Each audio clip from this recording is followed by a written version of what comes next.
Oke, Assalamualaikum warahmatullahi wabarakatuh. Menangkan, kami dari kelompok 4 ingin mempresentasikan hasil kerja kelompok kami. Itu dengan judul membuat file CSV atau membaca file CSV. Nah, sebelum itu izinkan kami memperkenalkan diri terlebih dahulu. Itu ada saya sendiri, Marhaban Al-Maula dengan NIM 2101753. Kemudian ada Citra Fitriani dengan NIM 22011759. Kemudian ada Fazira dengan NIM 2201778. Kemudian ada Sofia Saputri dengan NIM 2201791. Kemudian ada Desi, yaitu dengan NIM, saya ulangi, kemudian ada Najwa Syahibah dengan NIM 2201799. Kemudian ada Rifa Amril Saputra dengan NIM 2101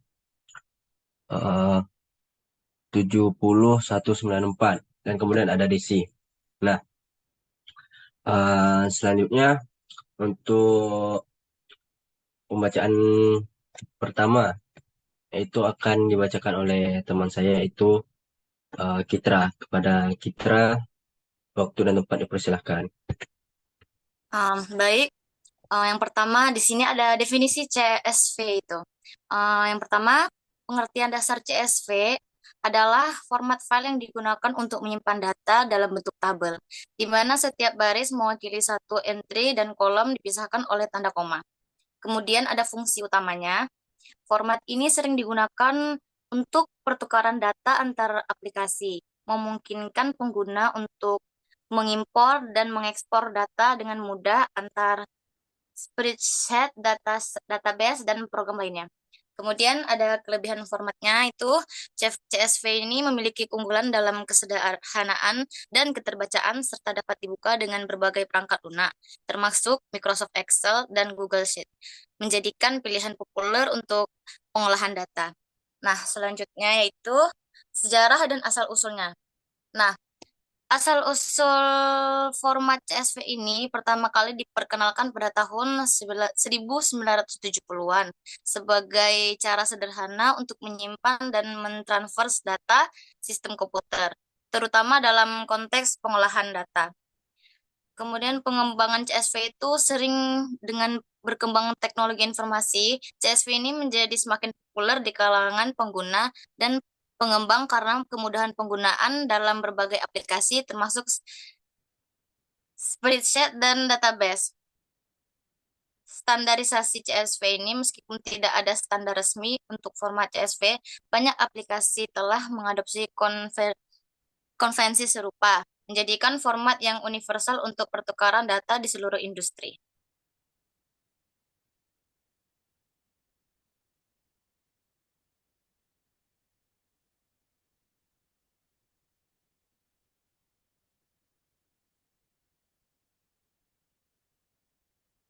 Oke, terima kasih kita ucapkan kepada Kitra. Selanjutnya akan dilanjutkan oleh Fazira. Pada Fazira, waktu dan tempat dipersilahkan. Oke, baik. Selanjutnya akan kita jelaskan tentang kelebihan dan kekurangan CSV. Nah, yang pertama, kelebihan format CSV yaitu CSV mudah dibaca dan ditulis oleh manusia, serta dapat digunakan di berbagai platform dan perangkat lunak, menjadikannya pilihan yang fleksibel untuk pertukaran data. Nah, untuk keterbatasan CSV, format ini tidak didukung tipe data kompleks seperti gambar atau format hierarkis, sehingga kurang cocok untuk menyimpan data yang memerlukan struktur lebih rumit.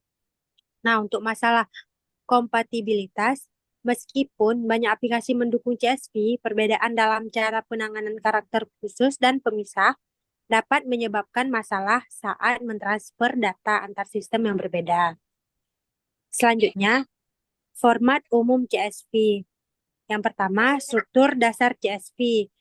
Format CSV terdiri dari baris dan kolom, di mana setiap baris mewakili satu entry. Satu entry data dan kolom dipisahkan oleh tanda koma, memungkinkan penyimpanan data dalam bentuk tabel sederhana. Yang kedua, penggunaan tanda kutip.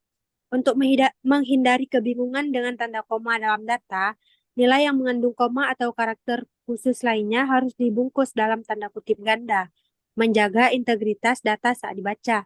Nah, yang ketiga, pemisah baris. Setiap baris baru dalam file CSV biasanya diakhiri dengan karakter newline atau baris baru yang menandakan bahwa entry berikutnya dimulai, sehingga memudahkan pemrosesan data secara berurutan.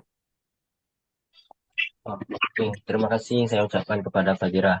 Nah, kemudian untuk section kedua, yaitu contoh penggunaan CSV.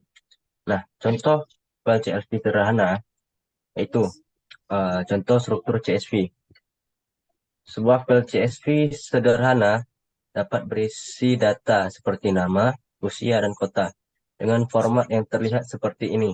Nah, dapat dilihat pada PPT yang telah disediakan, itu nama, kemudian ada style dengan koma, usia, koma, kemudian kota, koma, kemudian eh, eh, untuk ini ya penulisannya itu seperti yang terlihat. Di sini saya beri contoh itu Jondo, koma, usianya 30 tahun, koma, tempat tinggalnya di Jakarta. Nah, kemudian contoh file CSV sederhana lagi yaitu pemisahan data. Dalam contoh di atas, setiap baris mewakili satu entry data dan kolom-kolom dipisahkan oleh tanda koma yang memudahkan pemrosesan dan analisis data menggunakan perangkat lunak spreadsheet. Kemudian, kegunaan file CSV. File CSV sering digunakan untuk menyimpan data yang akan diimpor ke dalam database atau aplikasi lain, serta untuk berbagi data antar pengguna dengan cara yang mudah dan efisien. Uh, Kemudian aplikasi CSV dalam data analisis. Nah, penggunaan dalam analisis data, CSV sering digunakan dalam analisis data karena formatnya yang sederhana dan mudah dibaca, memungkinkan analisis dengan cepat, mengimpor dan memproses data dari berbagai sumber. Kemudian, integrasi dengan alat analisis. Banyak alat analisis data seperti Python, yaitu kamusnya Pandas, dan R, mendukung format CSV secara langsung, menggunakan pengguna untuk melakukan analisis statistik dan visualisasi data tanpa perlu konversi format. Kemudian, penyimpanan data besar. CSV dapat digunakan untuk menyimpan dataset besar dalam bentuk tabel yang memungkinkan pengguna untuk melakukan query dan manipulasi data secara efisien, serta berbagi hasil analisis dengan mudah. Oke, selanjutnya akan dilanjutkan oleh teman saya yaitu Sofia Saputri. Sofia Saputri.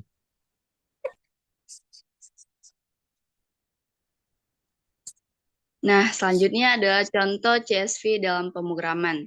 Yang pertama itu ada penggunaan dalam Python. Dalam pemrograman Python, modul CSV memungkinkan pengguna untuk membaca dan menulis file CSV dengan mudah, menyediakan fungsi untuk mengelola data dalam format tabel secara efisien. Yang kedua, contoh kode sederhana. Di dalam Python terdapat contoh kode sederhana yaitu csv.reader, di mana kode tersebut berguna untuk mengimpor data ke dalam bentuk list, memudahkan manipulasi dan analisis lebih lanjut. Dan yang ketiga ada integrasi dengan database. CSV sering digunakan untuk mengimpor data dan mengekspor data antara aplikasi pemrograman dan database, memungkinkan transfer data yang cepat dan efisien antara sistem yang berbeda. Selanjutnya, perbandingan CSV dengan format lain. Di sini ada CSV versus Excel. Meskipun CSV dan Excel sama-sama digunakan untuk menyimpan data tabular, CSV lebih sederhana dan tidak mendukung format cell atau rumus, menjadikannya lebih ringan dan mudah diakses di berbagai platform. Selanjutnya ada CSV versus JSON. CSV lebih efisien untuk data berbentuk tabel, sementara JSON lebih baik untuk struktur data yang kompleks dan hierarkis, sehingga pemilihan format tergantung pada kebutuhan spesifik aplikasi. Di sini maksud kebutuhan spesifik aplikasi, contohnya seperti jika kita membuat aplikasi seperti e-commerce, lebih baik kita menggunakan JSON karena strukturnya yang lebih kompleks, sedangkan CSV lebih ke aplikasi data analisis. Selanjutnya ada CSV versus XML. CSV memiliki ukuran file yang lebih kecil dan lebih cepat dalam pemrosesan, tetapi XML menawarkan kemampuan untuk menyimpan metadata dan struktur yang lebih kompleks, membuatnya lebih cocok untuk aplikasi tertentu. Baik, terima kasih saya ucapkan kepada Sophia Saputri. Selanjutnya akan dilanjutkan oleh teman saya itu Desi. Desi, waktu dan tempat dipersilahkan. Nah, jadi dalam pembuatan file CSV, ada beberapa langkah yang harus kita lakukan dalam pembuatannya. Pertama, persiapan data untuk CSV. Ada beberapa hal yang perlu kita siapkan dalam persiapan data untuk CSV. Yang pertama itu identifikasi sumber data. Tentukan sumber data yang akan digunakan untuk membuat file CSV, seperti database, spreadsheet, atau file teks, agar proses pengumpulan data lebih terarah dan efisien. Kedua, pembersihan data.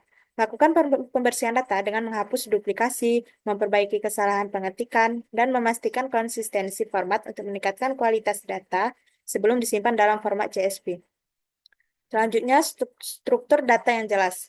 Rencanakan struktur data dengan menentukan kolom yang diperlukan dan urutan penyajiannya, sehingga file CSV yang dihasilkan mudah dibaca dan diproses oleh aplikasi lain.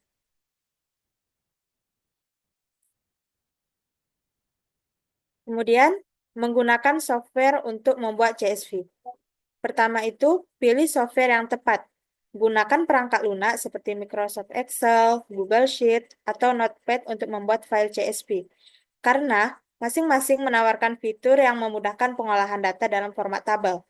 Kemudian, input data yang benar. Masukkan data ke dalam kolom dan baris sesuai dengan struktur data yang diinginkan.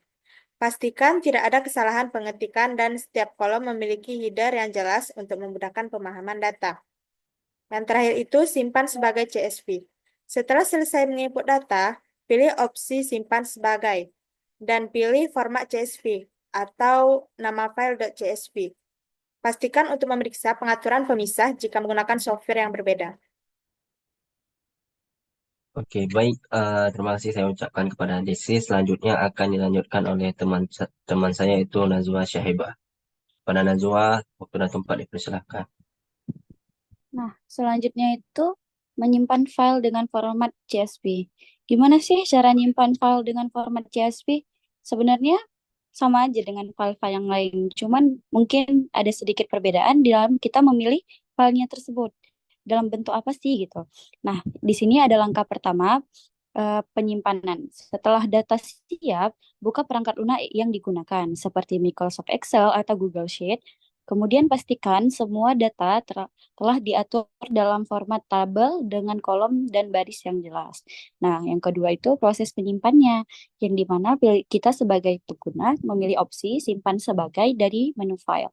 Kemudian pilih format CSV atau .csv dari daftar format yang tersedia dan pastikan untuk memberikan nama file yang sesuai agar mudah diidentifikasi. Nah, yang ketiga itu ada verifikasi file CSV.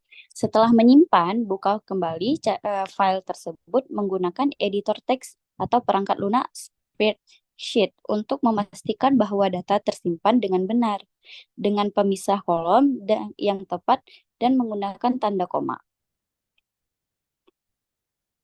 Nah, selanjutnya itu ada cara membaca isi file CSV. Yang pertama itu ada pendekatan umum. Untuk membaca file CSV, metode yang umum digunakan adalah dengan memanfaatkan pustaka program seperti CSV di Python atau Pandas, yang memungkinkan pengguna untuk mengimpor data dengan mudah dan efisien. Yang kedua yaitu penggunaan software. Banyak perangkat lunak seperti Microsoft Excel dan Google Sheet menyediakan fitur untuk membuka dan membaca file CSV secara langsung, memungkinkan pengguna untuk melihat data dalam format tabel yang terstruktur. Nah, yang terakhir itu pentingnya penanganan kesalahan. Nah, pada ini saat membaca file CSV, penting untuk menangani potensi kesalahan seperti format yang tidak konsisten atau karakter khusus agar dapat diproses dengan benar dan akurat. Terima kasih, saya kembalikan ke moderator. Baik, terima kasih saya ucapkan kepada Najwa. Selanjutnya akan dilanjutkan oleh teman saya yaitu Rifa Amril Sahputra. Pada Rifa, waktu dan tempat dipersilahkan. Baik, terima kasih. Selanjutnya menggunakan software untuk membaca CSV. Pilih software yang sesuai. Gunakan perangkat lunak seperti Microsoft Excel, Google Sheet, atau aplikasi pemrograman seperti Python dengan pustaka Pandas untuk membuka dan membaca file CSV dengan mudah. Selanjutnya, proses membaca data. Setelah membuka file CSV, data akan ditampilkan dalam format tabel, di mana setiap baris mewakili entry dan kolom dipisahkan oleh tanda koma, memudahkan analisis dan manipulasi data. Kemudian verifikasi dan penanganan kesalahan. Pastikan untuk memeriksa kesalahan dalam data yang dibaca, seperti nilai yang hilang atau format yang tidak konsisten, agar analisis selanjutnya dapat dilakukan dengan akurat dan efektif. Kemudian contoh kode untuk membaca CSV dengan pemrograman. Pertama, penggunaan modul CSV. Dalam Python, modul CSV menyediakan fungsi yang memungkinkan pengguna untuk membaca file CSV dengan mudah. Menggunakan fungsi csv.reader untuk mengimpor data ke dalam bentuk list yang dapat diproses lebih lanjut. Kedua, contoh kode sederhana. Sebuah contoh kode sederhana untuk membaca file CSV dapat terlihat sebagai berikut. Pertama, modul CSV diimport, kemudian file CSV, yaitu data.csv, dibuka dengan mode read atau baca, dan diinisialisasi sebagai file. Kemudian dengan fungsi csv.reader, file dibaca dan disimpan dalam variabel reader. Kemudian setelah dibaca, proses disimpan dalam row dan ditampilkan menggunakan fungsi print. Ketiga, integrasi dengan Pandas. Selain modul CSV, pustaka Pandas juga dapat digunakan untuk membaca file CSV dengan lebih efisien. Menggunakan fungsi pandas.read_CSV yang mengimpor data langsung ke dalam data frame untuk analisis lebih lanjut. Sekian, saya kembalikan ke moderator. Baik, terima kasih saya ucapkan kepada Rifa. Demikian presentasi yang dapat kami sampaikan pada malam hari ini. Kami ucapkan terima kasih atas segala perhatian, mohon maaf atas segala kekurangan. Saya ucapkan terima kasih. Sampai berjumpa di video selanjutnya. Bye.